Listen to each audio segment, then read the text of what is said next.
ರಿಕವರಿಗೆ ಹೋದಾಗ ಬಟ್ಟೆ ಸಿಕ್ಕಿಲ್ಲ. ಆಮೇಲೆ ಅದೇ ಬಟ್ಟೆಯಲ್ಲಿ ತೊಳೆದಿದ್ದಾರೆ ಅಂತ ಹೇಳಿಕೆಯನ್ನ ದಾಖಲು ಮಾಡಲಾಗಿದೆ. ರಕ್ತದ ಕಲೆ ಇರುವ ಜಾಗವನ್ನ ಬಿಟ್ಟು ಇನ್ನೆಲ್ಲ ಕಡೆ ಬಟ್ಟೆ ತೊಳೆದ್ರ ಅದೇ ಕಾರಣಕ್ಕೆ ರಕ್ತದ ಕಲೆ ಸಿಕ್ತಾ ಅಂತ ಸಿವಿ ನಾಗೇಶ್ ವ್ಯಂಗ್ಯವಾಡಿದ್ದಾರೆ. ಟಿ ಶರ್ಟ್ ಮತ್ತು ಜೀನ್ಸ್ ಪ್ಯಾಂಟ್ ಅನ್ನ ದರ್ಶನ್ ಅವರ ಮನೆಯಲ್ಲಿ ಪಡೆದುಕೊಂಡ್ರು. ಆ ದಿನ ದರ್ಶನ್ ಧರಿಸಿದಂತಹ ಬಟ್ಟೆ ಅದು. ಸೊ ಅದನ್ನ ವಾಶ್ ಮಾಡಿಬಿಟ್ಟಿದ್ರು ಅನ್ನುವಂತಹ ಒಂದು ಸ್ಟೇಟ್ಮೆಂಟ್ ಕೂಡ ಬಂದಿದೆ. ಹಾಗಾದ್ರೆ ವಾಶ್ ಮಾಡಿದ್ಮೇಲೆ ಕಲೆ ಹೇಗೆ ಸಿಗ್ಲಿಕ್ಕೆ ಸಾಧ್ಯ? ಅಂದ್ರೆ ಕಲೆ ಇರೋ ಭಾಗವನ್ನ ಬಿಟ್ಟು ಬೇರೆ ಕಡೆ ಮಾತ್ರ ವಾಶ್ ಮಾಡಿದ್ರ ಆ ಕಾರಣಕ್ಕಾಗಿ ಕಲೆ ಸಿಕ್ಬಿಡ್ತಾ ಅಂತ ಅವರ ಒಂದು ಮಾತಿನ ಧಾಟಿಯನ್ನ ಮುಂದುವರಿಸಿದ್ದಾರೆ ಸಿವಿ ನಾಗೇಶ್ ತಮ್ಮ ವಾದದಲ್ಲಿ. ಟಿ ಶರ್ಟ್ ಮತ್ತು ಜೀನ್ಸ್ ಪ್ಯಾಂಟ್ ತೊಳೆದು ಒಣಗಿಸಲಾಗಿತ್ತು. ಮೊದಲು ರಿಕವರಿಗೆ ಹೋದಾಗ ಬಟ್ಟೆ ಸಿಕ್ಕಿಲ್ಲ ಅಂತ ಪೊಲೀಸರು ಹೇಳ್ತಾರೆ. ನಂತರ ಅದನ್ನ ರಿಕವರ್ ಮಾಡ್ಕೊಳ್ತಾರೆ. ಬಟ್ಟೆ ಏನವತ್ತು ಧರಿಸಿದ್ರು ದರ್ಶನ್ ಜೀನ್ಸ್ ಮತ್ತು ಟಿ ಶರ್ಟ್ ಅದನ್ನ. ಸೊ ಅದಾದ ನಂತರದಲ್ಲಿ ಗೊತ್ತಾಗುತ್ತೆ ಅದನ್ನ ವಾಶ್ ಮಾಡ್ಬಿಟ್ಟಿದ್ದಾರೆ ಸರ್ಫ್ ಹಾಕಿ ಅಂತ. ಸೊ ಆ ವಾಶ್ ಮಾಡಿದ್ಮೇಲೆ ಕಲೆ ಹೇಗೆ ಉಳ್ಕೊಳ್ಳಿಕ್ ಸಾಧ್ಯ ಅನ್ನೋದು ಅವರ ಮಾತಿನ ಧಾಟಿಯಾಗಿತ್ತು. ಆ ಕಾರಣಕ್ಕಾಗಿ ಕೇವಲ ರಕ್ತದ ಕಲೆ ಇರೋ ಭಾಗವನ್ನ ತೊಳಿಲಾರದೆ ಉಳಿದ ಕಡೆಯಲ್ಲಿ ವಾಶ್ ಮಾಡಿದ್ರು ಅಂತ ಕಾಣಿಸುತ್ತೆ. ಅದಕ್ಕೆ ಇನ್ನೂ ಕೂಡ ಕಲೆಗಳು ಉಳ್ಕೊಳ್ತು ಅನ್ನುವಂತಹ ವ್ಯಂಗ್ಯವನ್ನ ಆಡಿದ್ದಾರೆ.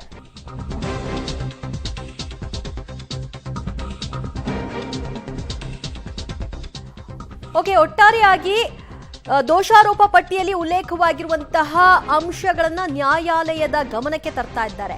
ಆ ದೋಷಾರೋಪ ಪಟ್ಟಿಯಲ್ಲಿ ಸಿವಿ ನಾಗೇಶ್ ಅವರು ಗಮನಿಸಿರಬಹುದಾದಂತಹ ಕೆಲವೊಂದಷ್ಟು ಲೋಪಗಳನ್ನ ಇಲ್ಲಿ ಹೈಲೈಟ್ ಮಾಡ್ತಿದ್ದಾರೆ.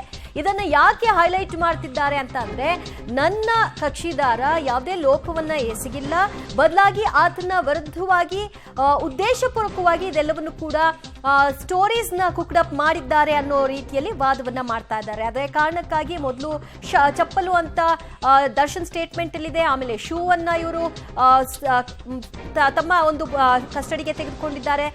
ಮತ್ತು ದಿನಾಂಕದ ವಿಷಯವಾಗಿ ಅವರು ಪ್ರಸ್ತಾಪ ಮಾಡ್ತಾರೆ. 8ನೇ ತಾರೀಕು ಮರ್ಡರ್ ಆಗಿರೋದು, 9ನೇ ತಾರೀಕು ಪೊಲೀಸ್ಗೆ ಇನ್ಫಾರ್ಮೇಶನ್ ಹೋಗುತ್ತೆ. ಆದ್ರೆ 9ನೇ ತಾರೀಕು ಅವರಿಗೆ ಅಲ್ಲಿಗೆ ಹೋಗಲ್ಲ. 12ನೇ ತಾರೀಕು ರಾತ್ರಿ ದೀಪದ ಬೆಳಕಿನಲ್ಲಿ ನಾವು ಅವೆಲ್ಲವನ್ನು ಕೂಡ ಸೀಸ್ ಮಾಡ್ಕೊಂಡ್ವಿ ಅಂತಾರೆ. ಅಲ್ಲಿ ಚಪ್ಪಲಿಯಲ್ಲಿ ಮತ್ತೊಂದರಲ್ಲಿ ರಕ್ತದ ಕಲೆಗಳಿತ್ತು ಅಂತ ಹೇಳ್ತಾರೆ. ಯಾಕೆ ಈ ಡಿಲೇ ಅನ್ನುವಂತಹ ಪ್ರಶ್ನೆಯನ್ನ ಮಾಡ್ತಿದ್ದಾರೆ. ಅಂದ್ರೆ ಅರ್ಥ ಅಲ್ಲಿದ್ದಂತಹ ವಸ್ತುಗಳು ಏನಿರಬೇಕು ಏನಿರಬಾರ್ದು ಅನ್ನೆಲ್ಲವೂ ಕೂಡ ಪೊಲೀಸರಿಗೆ ಅರಿವಿತ್ತು ಅನ್ನೋ ರೀತಿಯಲ್ಲಿ ಅವರ ವಾದ ಆಗಿದೆ. ಮೊದಲು ರಿಕವರಿಗೆ ಹೋದಾಗ ದರ್ಶನ್ ಮನೆಯಲ್ಲಿ ಬಟ್ಟೆ ಸಿಗೋದಿಲ್ಲ. ಆ ನಂತರದಲ್ಲಿ ಬಟ್ಟೆಯನ್ನ ರಿಕವರ್ ಮಾಡ್ಕೊಳ್ತಾರೆ. ದರ್ಶನ್ ಟಿ ಶರ್ಟ್ ಮತ್ತು ಪ್ಯಾಂಟ್ ಅನ್ನ ಜೀನ್ಸ್ ಪ್ಯಾಂಟ್ ಅನ್ನ ಹಾಕಿದ್ರು ಅನ್ನೋದು ಖಾತ್ರಿ ಆಗುತ್ತೆ. ಅದು ವಾಶ್ ಕೂಡ ಆಗೋಗಿತ್ತು ಅಂತ ಹೇಳ್ತಾರೆ. ವಾಶ್ ಆಗಿದ ಮೇಲೆ ಅದನ್ನ ರಿಕವರಿ ಮಾಡೋದು ಹೇಗೆ ಸಾಧ್ಯ? ಅಂದ್ರೆ ಅದರಲ್ಲಿ ರಕ್ತದ ಕಲೆಗಳು ಉಳ್ಕೊಳ್ಳಿಕ್ಕೆ ಹೇಗೆ ಸಾಧ್ಯ? ಅದನ್ನ ಪತ್ತೆ ಹಚ್ಚಿಬಿಟ್ಟಿದ್ದೀವಿ, ಅದರಲ್ಲಿ ಇರೋದು ರೇಣುಕಾಸ್ವಾಮಿಯ ರಕ್ತದ ಕಲೆಯೇ ಅನ್ನೋದನ್ನ ಸಾಬೀತುಪಡಿಸುವಂತಹ ಪ್ರಯತ್ನ ನಡೆದಿದೆ ಅನ್ನುವಂತಹ ವಾದ ಒಂದು ಕಡೆಯಲ್ಲಿ. ಇನ್ನು ಬಟ್ಟೆ ತೊಳೆದು ಹಾಕಿದವರ ಸ್ವಚ್ಛ ಹೇಳಿಕೆಯೇ ಇದೆ ಅಂತ ಕೂಡ ಇಲ್ಲಿ ಹೇಳ್ತಾರೆ. ಇಷ್ಟೆಲ್ಲ ಉತ್ತಮವಾಗಿ ತೊಳೆದ್ರು ರಕ್ತದ ಕಲೆ ಸಿಕ್ಕಿದ್ ಹೇಗೆ ಅನ್ನುವಂತಹ ಪ್ರಶ್ನೆಯನ್ನ ಮಾಡ್ತಾ ಇದ್ದಾರೆ. ಮೊದಲು ರಿಕವರಿಗೆ ಹೋದಾಗ ಬಟ್ಟೆ ಸಿಗ್ಲಿಲ್ಲ, ನಂತರ ಸಿಕ್ತು, ಸಿಕ್ಕ ನಂತರದಲ್ಲಿ ರಕ್ತದ ಕಲೆ ಇತ್ತು ಅಂತ ಹೇಳ್ತಾರೆ.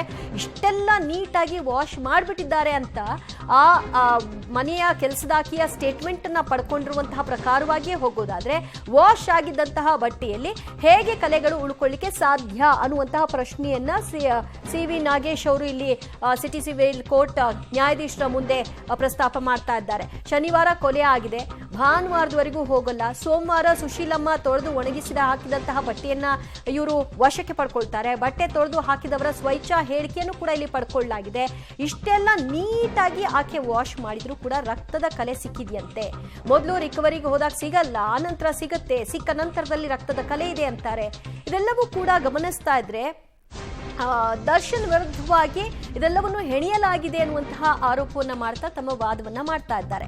ಒಟ್ನಲ್ಲಿ ದರ್ಶನ್ ಪರವಾಗಿ ಸಿವಿ ನಾಗೇಶ್ ಅವರು ಪ್ರಬಲ ವಾದವನ್ನ ಮಾಡ್ತಾ ಇದ್ದಾರೆ. ಅವರಿಗೆ ಜಾಮೀನು ಯಾವ ಕಾರಣಕ್ಕೆ ಸಿಗಬೇಕು ಅಂತ, ಮತ್ತು ಈ ಕೇಸ್ನಲ್ಲಿ ಅವರ ಪಾತ್ರ ಏನು, ದರ್ಶನ್ ಅವರ ಪಾತ್ರ ಏನು, ಏನಿಲ್ಲ ಅನ್ನೋದ್ರ ಬಗ್ಗೆ ಇಲ್ಲಿ ವಿಸ್ತೃತವಾಗಿ ಹೇಳ್ತಾ ಹೊರಡ್ತಾ ಇದ್ದಾರೆ. ದೋಷಾರೋಪ ಪಟ್ಟಿಯಲ್ಲಿ ಇರ್ತಕ್ಕಂತಹ ಪ್ರಮುಖ ಅಂಶಗಳು ದರ್ಶನ್ ಅವರ ಸ್ಟೇಟ್ಮೆಂಟ್ ಮತ್ತು ದರ್ಶನ್ ಅವರ ಮನೆ ಕೆಲಸದಾಕಿಯ ಸ್ಟೇಟ್ಮೆಂಟ್ ಮತ್ತು ಆ ಒಂದು ಶೆಡ್ನ ಸೆಕ್ಯೂರಿಟಿ ಗಾರ್ಡ್ ಆತನಿಗೆ ಕನ್ನಡವೇ ಬರಲ್ಲ, ಆತನ ಸ್ಟೇಟ್ಮೆಂಟ್ ಅನ್ನ ಪಡ್ಕೊಂಡು ಅದನ್ನ ತರ್ಜುಮೆ ಮಾಡಿದ್ದಾರೆ. ಇದೆಲ್ಲವನ್ನು ಇಲ್ಲಿ ಪ್ರಸ್ತಾಪ ಮಾಡಿದ್ದಾರೆ. ಮತ್ತಷ್ಟು ಮಾಹಿತಿ ಪಡೆಯೋಣ ನಮ್ಮ ಪ್ರತಿನಿಧಿ ನರಸಿಂಹಮೂರ್ತಿಯಿಂದ. ನರಸಿಂಹಮೂರ್ತಿ, ಇಲ್ಲಿ ದರ್ಶನ್ ಅವರ ಸ್ಟೇಟ್ಮೆಂಟ್ ಸ್ವಚ್ಛ ಹೇಳಿಕೆಯಿಂದ ಹಿಡಿದು ದರ್ಶನ್ ಅವರ ಮನೆಯ ಕೆಲಸದಾಕಿಯ ಸ್ಟೇಟ್ಮೆಂಟ್ ವರೆಗೂ ಕೂಡ ಕೋಟ್ ಮಾಡ್ತಾ ಇದ್ದಾರೆ. ಅಂದ್ರೆ ವಾಶ್ ಮಾಡಿದ ಬಟ್ಟೆಯಲ್ಲಿ ರಕ್ತದ ಕಲೆ ಉಳಿಲಿಕ್ಕೆ ಸಾಧ್ಯ ಇಲ್ಲ ಅನ್ನೋ ಅರ್ಥದ ಮಾತಾ ಅದು?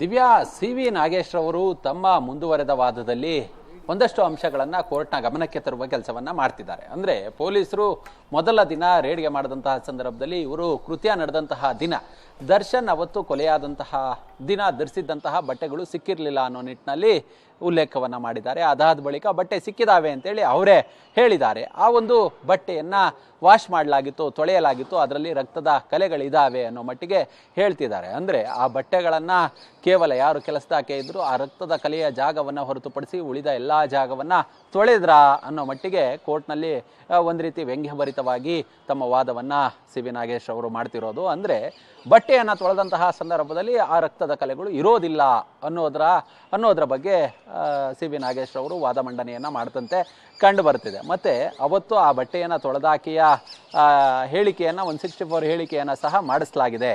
ಅವತ್ತು ಆಕೆ ಅಂದ್ರೆ ಇವರು ದರ್ಶನ್ ಭಾನುವಾರ ಬಟ್ಟೆಯನ್ನ ಬಿಚ್ಚಾಕಿರ್ತಾರೆ, ಸೋಮವಾರ ಬಟ್ಟೆಯನ್ನ ತೊಳೆದಿದ್ದಾಗೆ ಅವರು ಹೇಳ್ತಿದ್ದಾರೆ. ಆದ್ರೆ ಆ ರಕ್ತದ ಕಲೆಗಳು ಹೇಗ್ ಬಂದು ಸರ್ಫನ್ನ ಹಾಕಿ ತೊಳೆದಂತಹ ಬಟ್ಟೆಗಳಲ್ಲಿ ಆ ರಕ್ತದ ಕಲೆ ಉಳಿಯೋದಕ್ಕೆ ಸಾಧ್ಯವಾ ಅನ್ನೋ ಮಟ್ಟಿಗೆ ಸಿ.ವಿ. ನಾಗೇಶ್ ಅವರು ಕೋರ್ಟ್ನಲ್ಲಿ ತಮ್ಮ ಪ್ರಬಲ ವಾದವನ್ನ ಮುಂದುವರಿಸ್ತಿರೋದು.